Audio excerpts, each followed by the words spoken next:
Thursday already, breaking news, fast and furious. And let's start right there with senior NBA insider Shams Charania, who's been a very busy man today. A little over an hour ago, breaking news on a trade. Shams, what do you have? Hannah, so this is the first blockbuster of NBA trade deadline week. The Memphis Grizzlies have traded former Defensive Player of the Year Jaren Jackson Jr. to the Utah Jazz for a package of players that includes Walter Clayton Jr. and 3 first-round draft picks. And so the Jazz here, let's start with them. They're making a major swing in the Western Conference. Jaren Jackson now adds to a core of Lauri Markkanen, Keontae George, Walker Kessler. So this is a Jazz team that now Austin Ainge, their new head of basketball operations, Danny Ainge, their CEO, Ryan Smith, their owner. This is a big swing for them in the Western Conference as they try to turn the page and compete with some young talent.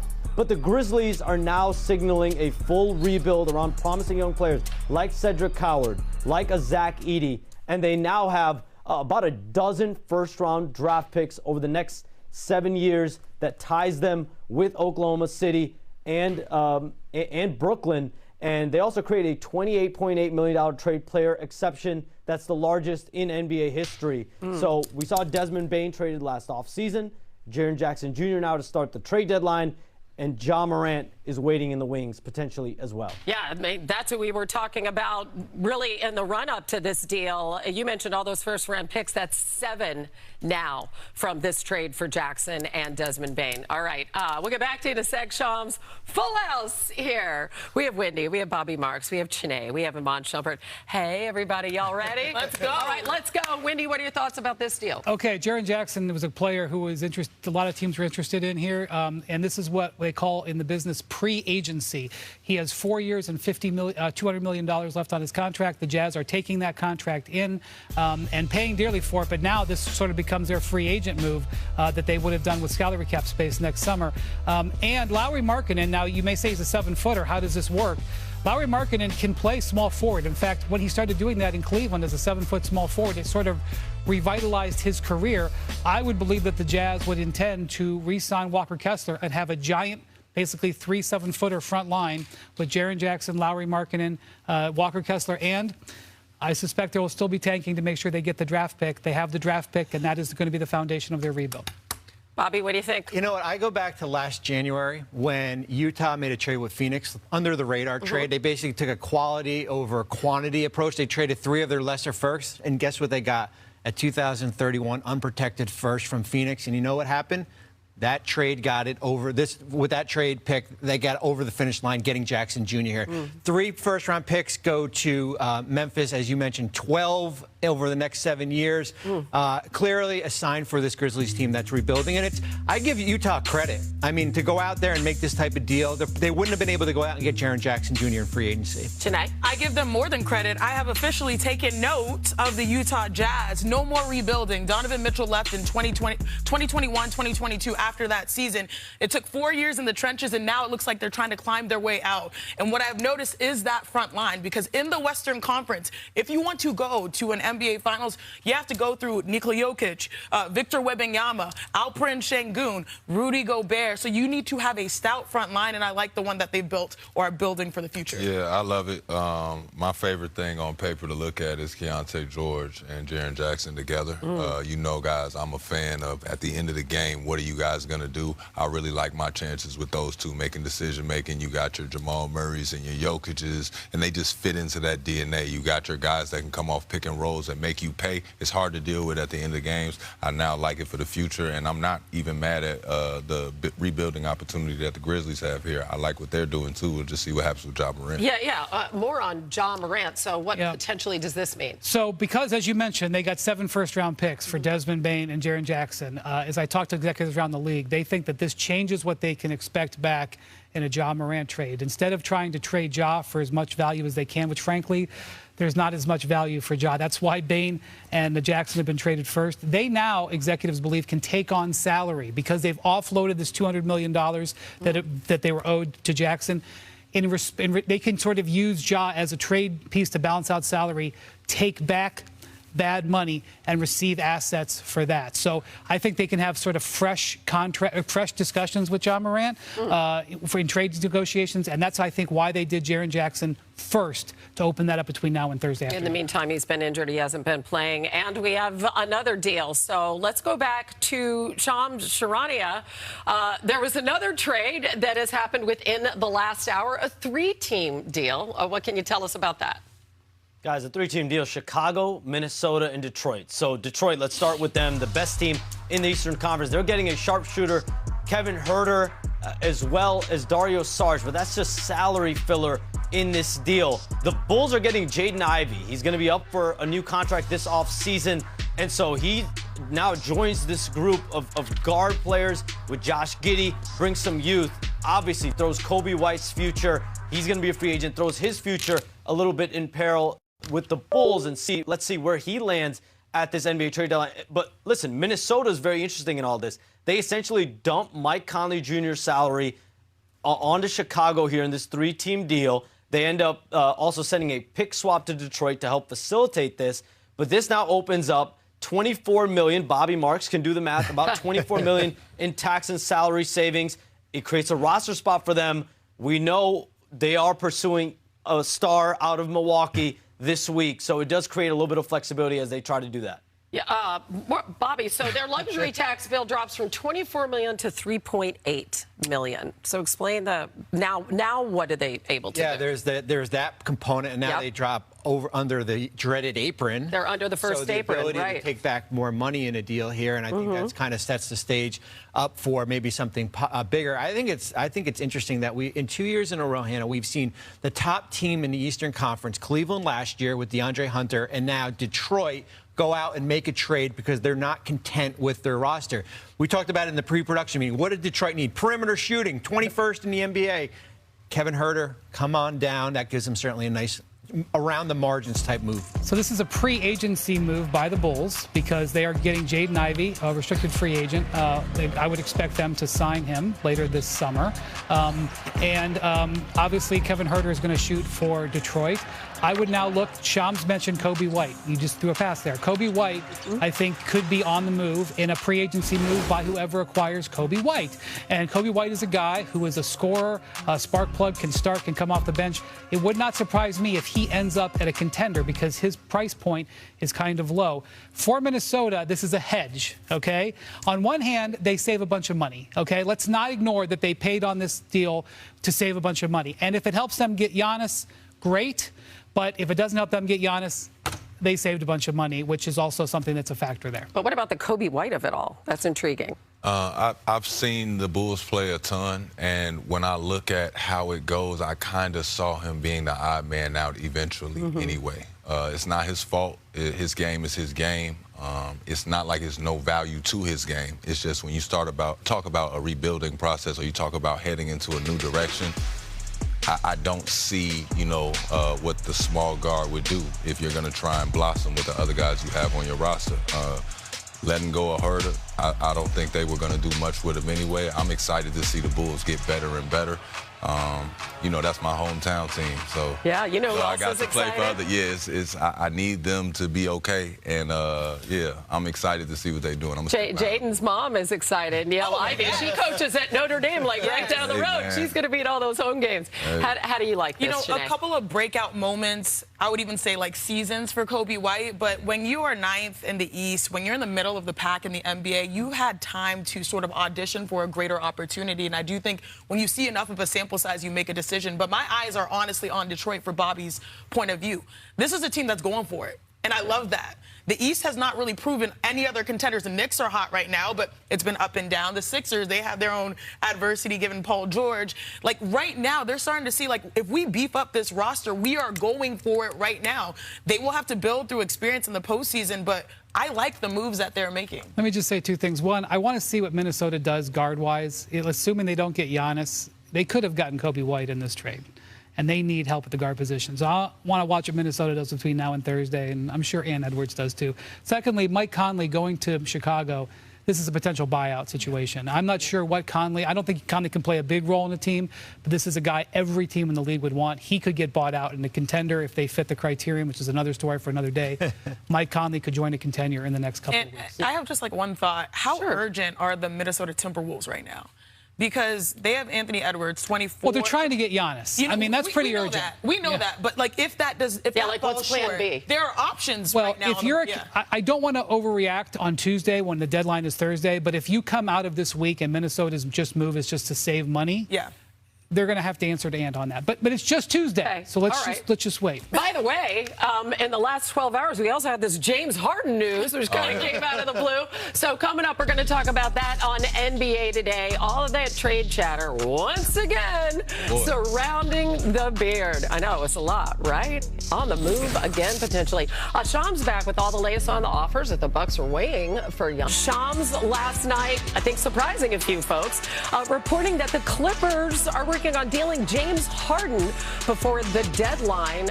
This would be, if it happens, the 5th time in his career that he's been traded. 3 of those previous trades have actually come in season. Shams, what more can you tell us? Hannah, so this was a stunner around the NBA, but James Harden and the Clippers today actively are working on a trade for him out of L.A. And the one team that has emerged with serious interest is the Cleveland Cavaliers. The Clippers have interest in Darius Garland. The Cavaliers have interest in James Harden. And why this is even possible is because James Harden has a mutual option in his contract for next season. He's got a $13 million partial guarantee, and that has sparked discussions over the last several days about James Harden's future with the Clippers and whether there is a longer-term contract potentially awaiting him in the offseason. And once there was nothing really promised, there's no guarantee that he's going to be on the Clippers roster even next season and beyond. There are teams waiting in the wings, and the Cavaliers clearly have a potential need for him, and both sides are looking at this as a potential beneficial option. James Harden wants to compete for a championship. He sees the Clippers are a play-in tournament team right now. The Cavaliers obviously have aspirations in the Eastern Conference, so potentially to play with Donovan Mitchell and Evan Mobley has become a priority for Harden this week. Okay, Shams, please don't go far, okay? Just stay there. We'll be back with you in a sec. You can see why teams would want James Harden. Really, he's 36 years old. He's still playing at an elite level. Look at this. Averaging over 25 points, 8 dimes a game, 3rd most assists per game in the entire league. He only trails Kay Cunningham and Luka Doncic. Brian, you were there last night as all of this was kind of going down. What do you think of this? Surreal night and a surreal season for the Clippers. It was a stunner to the NBA, but the Clippers, I think, and the 76ers players actually knew it last night. 76ers have experience with James Harden trade demands, in fact. Oh, my gosh. And, you know, they fall down 16-2 to start the game. You could just tell they had no energy. This has been one of the strangest seasons for a team I've ever experienced in my time covering the NBA. We have a team that had very high expectations to start the season, got off to a terrible start in the wake of an alleged scandal. Then they completely turned the season around. They go 17-4, and now one of the cornerstones of that turnaround is essentially forcing his way out of there. And you've still got the thunderstorm on the horizon, which is the potential aspiration sanctions, if indeed there are any, while the Clippers are trying to do something special this season. We thought the Clippers were going to be buyers, you know, so this is going to be interesting. So I will just say, well, let Bobby explain the very complicated complexities of this contract and why this trade is unique. From the Cavs' perspective, Cleveland has another contract situation to worry about. It's not Garland's, it's Donovan Mitchell's. The Cavs have underachieved throughout the course of this season. I think they have made the decision that they need to alter their core, what they call their core 4. Darius Garland is part of that core 4. He has had injury issues to both his right and left toes. And while James Harden is 10 years older, James Harden is a player who the Cavs can believe on the other side of this can improve their chances of winning the Eastern Conference. And I believe that they are willing to entertain this to make sure Donovan Mitchell feels more comfortable signing an extension, make this a more competitive team this year, and potentially send a message that they are being very aggressive to the rest of the league. I mean, Bobby, how easy does this trade look? Well, potentially, let's talk Cavaliers and Clippers. Yeah, I mean, I think if we're just looking at, and as Brian said, I think if we're just looking at math, right, it's simple. Harden makes $39.2 million, and Garland makes $39.4 million. So that works. Here's where it gets complicated, Hannah. Harden has a de facto no-trade clause. He dictates as far as where he wants to go in a trade. So anything in a trade, he has to approve. The other thing is, when he did the deal, the Clippers gave him a 15% trade bonus in his contract. That's worth $2.3 million. However, for this trade to happen, he would have to waive that bonus. Because remember, Cleveland is a second apron team. They can't take back more money here. So those are two factors. And then as Brian mentioned before, that contract next year, that salary, is only partially guaranteed. So when you look at it right here, that works. It's basically a swap, but they're going to have to get through some mechanics here as far as waiving that no trade clause and also waiving also the 15% trade bonus here. So there's some things to work around the edges there. He's not going to do it for free. Well, he's not going to. That's two things he's got to say yes to, but he's not going to do it for free, and I don't blame him. Just to jump in there. Right, sorry. right. Okay, no, good. Jump in anytime, No, Wendy. I'm sorry. Go ahead. No. Shump, how do you like this on the floor, potentially, if you swap Garland and Harden? On the floor, I don't know if I like it because I've watched the Cavs be successful in the past hanging their hat on the defensive end. You just got rid of DeAndre Hunter, and now you bring in James Harden. Your defense takes a hit. I love Ja. I think he protects the rim, and he does a great job out there. I think their guard play, they all defend and try and compete.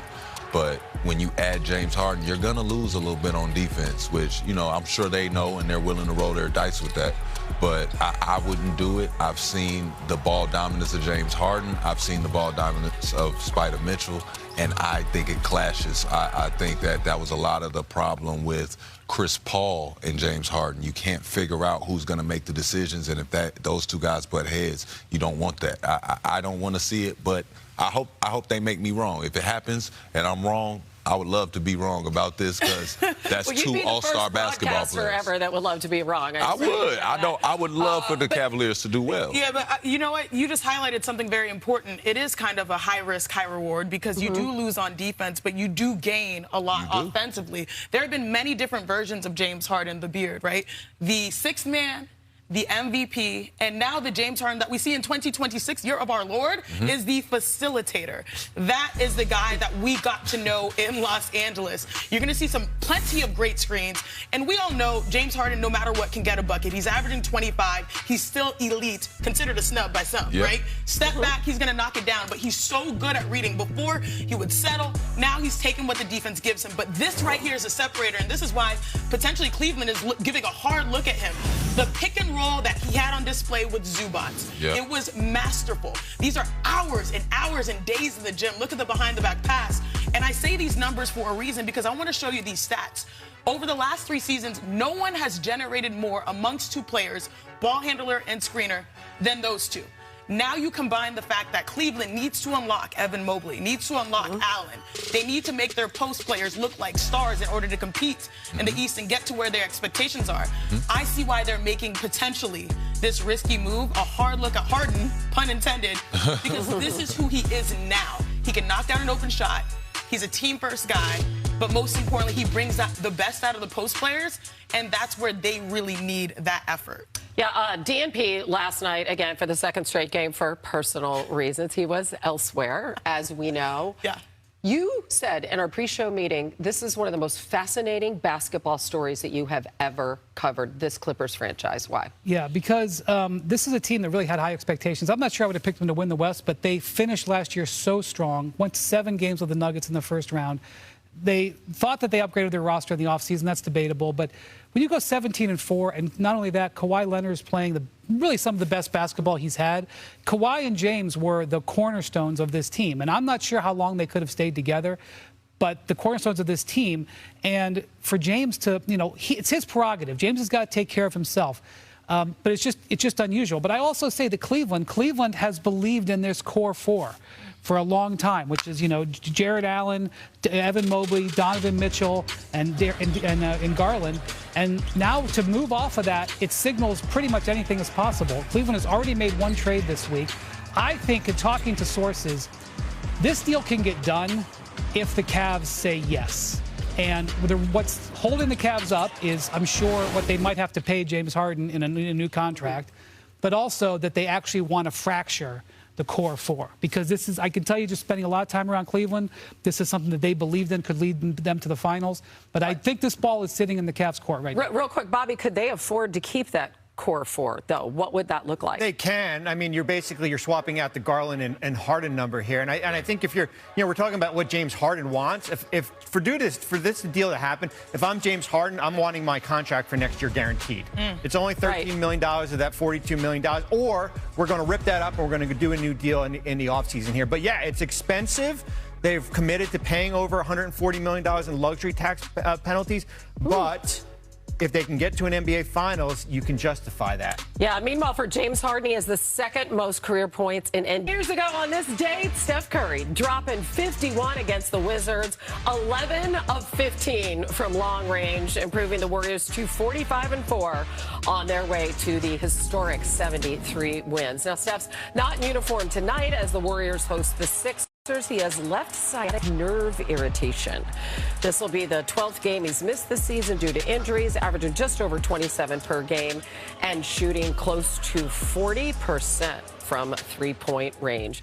As our senior writer with the Warriors, Anthony Slater, joins us now. What's the state of this team less than 48 hours before the deadline, Slater?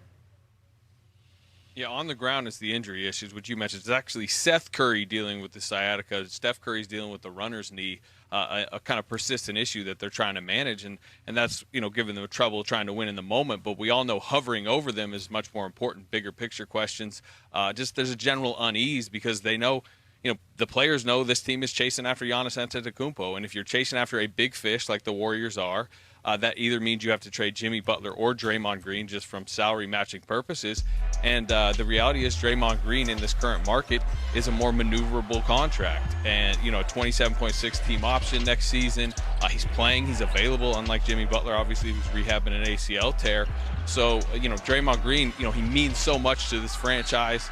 But as they try to rearrange the roster and puzzle piece stuff together and get in the Giannis market, the big fish market, the reality is Draymond Green has to come up in those conversations. Yeah, and thank you so much for the Curry brothers clarification. We appreciate you, as always, Slater. We'll check back in with you shortly. And as we approach this deadline, obviously the biggest question does remain right there in Milwaukee. The Bucks actively engaging in talks for trade scenarios for Giannis Antetokounmpo. Will it happen this week? Will it happen after the season? So many questions. So we go back to Shams. Shams, what more can you tell us about what's going on there?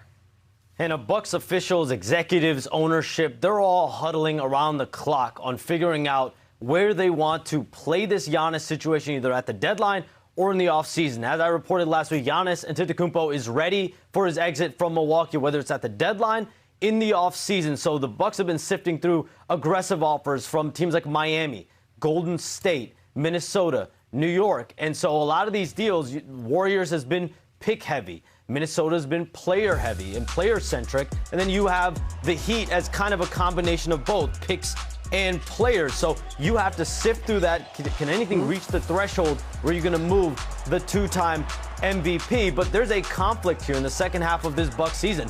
They are playing more toward lottery positioning and jockeying than for Giannis's return from a calf strain. So where does that leave him? And he wants to play basketball. He wants to compete for a championship in the second half of the season. This is a Bucks team that's now 11 games under 500. They've plummeted in the Eastern Conference standings. So what's the risk reward doing a deal now versus in the summer when Giannis will be an expiring contract? Thanks. So much to consider. So many people interested. Shams all over it. Thank you. And earlier today, Jimmy Haslam, who owns the Cleveland Browns, obviously, but also shares majority ownership of the Bucks. He was holding a press conference about football, but was asked about Giannis.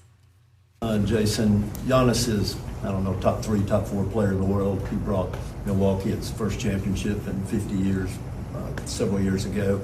And he's a really good person, too. He's no problem. He's a great leader, tries hard. And I think Giannis and the Bucks, and this goes back before we were involved, have always worked closely to see what's best for Giannis and what's best for the Bucks, and we'll continue to do so. What's the success? Jason, Giannis is, top 3, top 4 player in the world. He brought Milwaukee its first championship in 50 years, several years ago. And he's a really good person, too. He's no problem. He's a great leader, tries hard. And I think Giannis and the Bucks. Just in case you didn't hear it the first time. He's a top. We know he's a top 3 player. Exactly. In case you didn't hear, we just want to run it back for y'all. Make sure everybody's paying attention.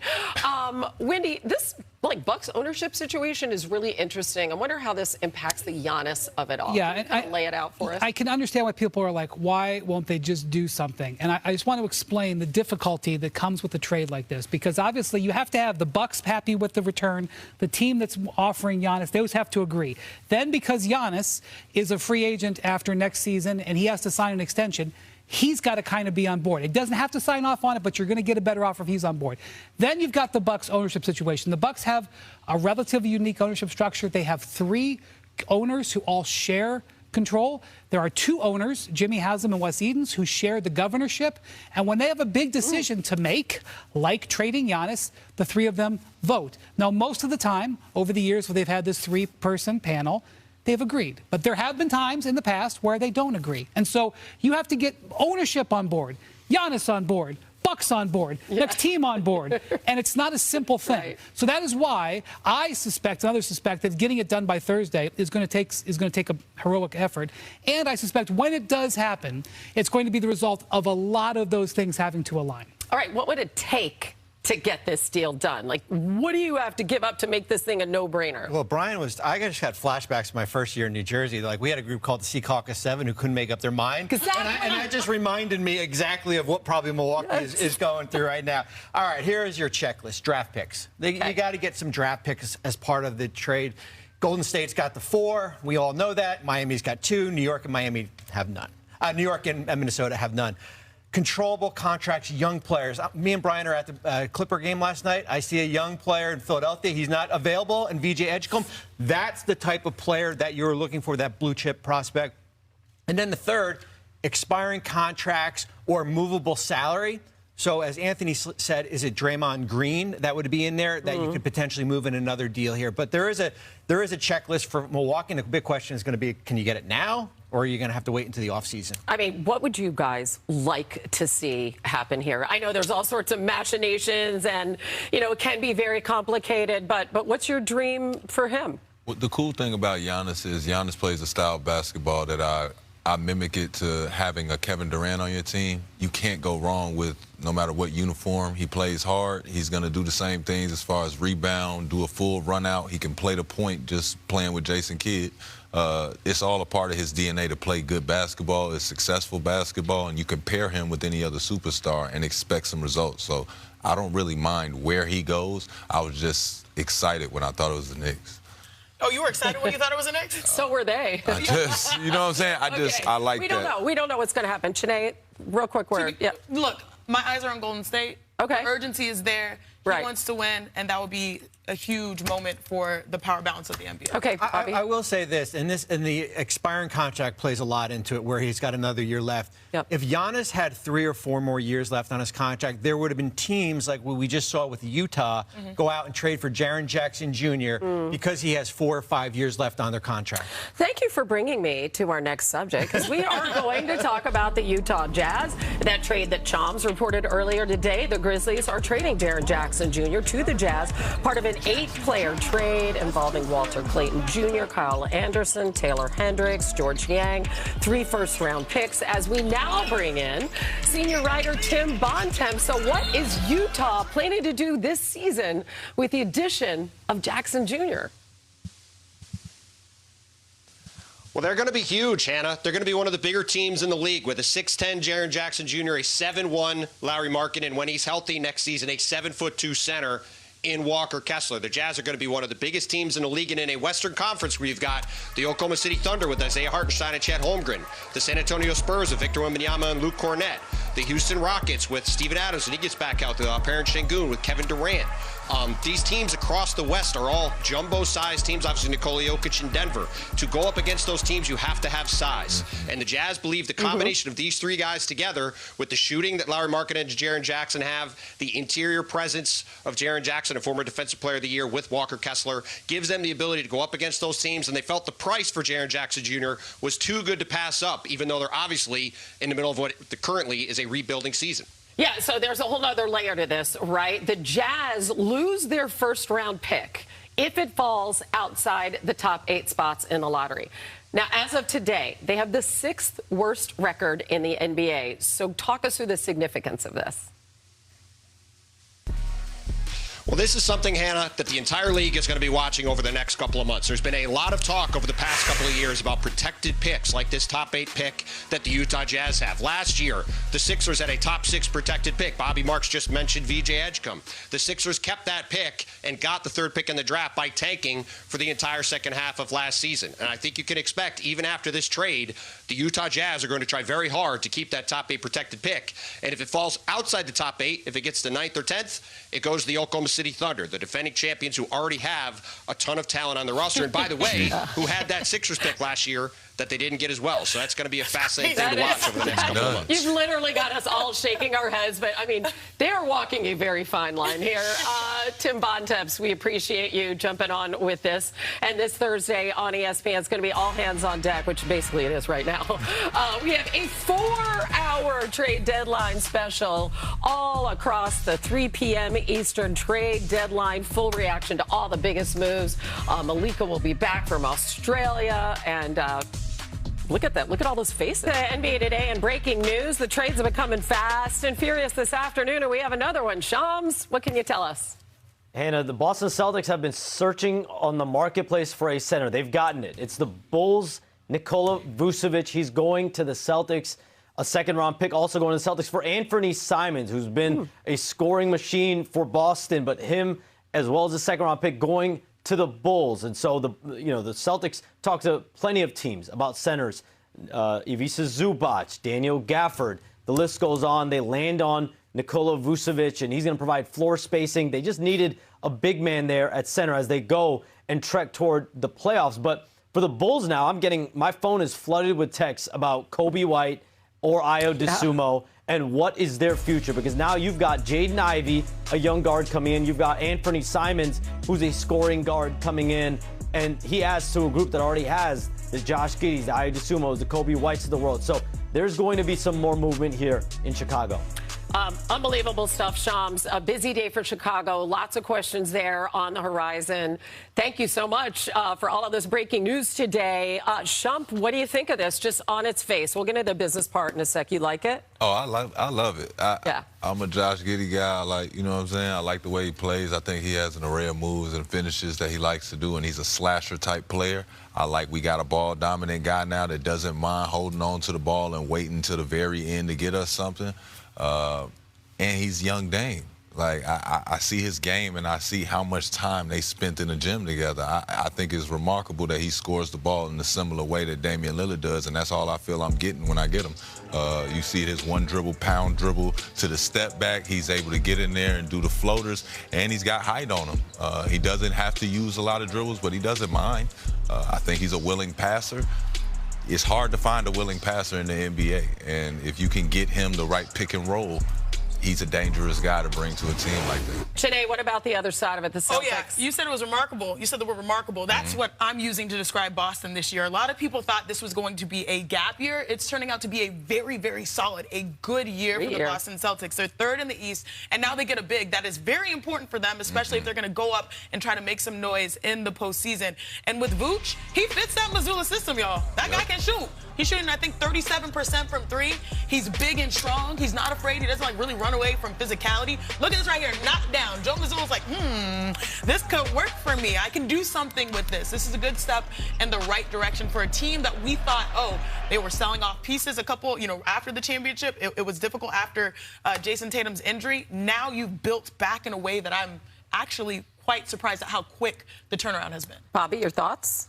Well, to get something, you got to give up something. I mean, Anthony Simons had been pretty good with Boston. Really this year. good off the bench. 6-man numbers here, and there was somewhat of I think more of a void for the playoffs, because Neemias Queta has been pretty good holding down the fort for Boston right now. But you get an established player in Nikola Vucevic, double expiring contract, so there's some financial savings here. But I think this move is made for more for April and May, less for the rest of the And we still don't know the Tatum of it all, right? He has not decided when and if he's coming back. So Tatum is a outlier, a major thing we don't know about. Right. Vucevic is the type of player that Al Horford and Kristaps Porzingis, they won championship with it.